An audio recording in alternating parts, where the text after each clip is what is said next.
The only question I have is, was it necessary to divulge the sexual preference of your professor? You're not in the White House anymore, sir. Why are you still pushing this agenda? I'm trying to understand.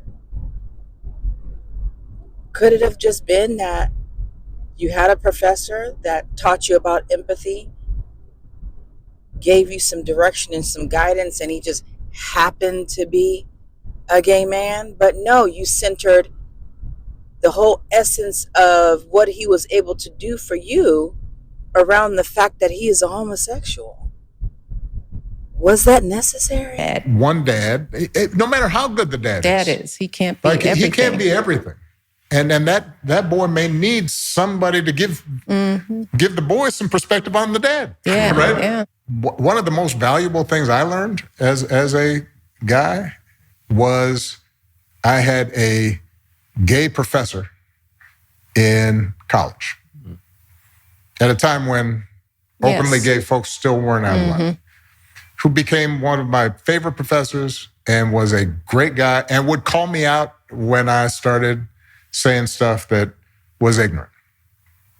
You need that to show empathy and kindness. And by the way, you need that person in your friend group so that if you then have a boy who's gay or non-binary or what have you, they have somebody that they can go, okay, I'm not alone in this. Yeah. Right. So that I think is creating that community. I know it's corny, but that's what they need. And we talk a lot of.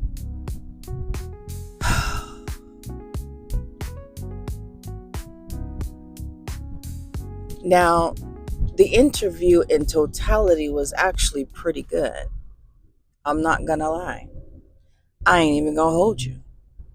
It was a lot of relatable stuff in there where Barak talks about how he doesn't think he would have been a great father to a boy, and he's glad that he had girls because of the way he is and what he would expect out of his son. And I could totally relate to that because I thank God every day that I had a son and not a daughter for various reasons. So I can relate to that.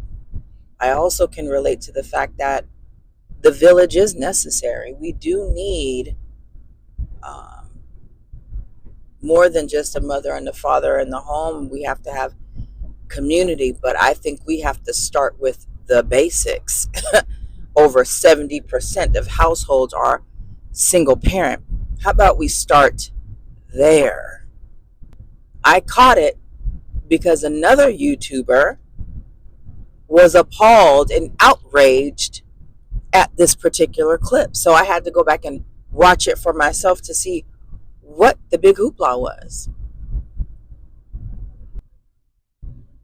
Make no mistake, folks, everything that is done online, especially in these circles where you have dedicated publicists and things like that, this was not by accident. Barak wasn't just speaking.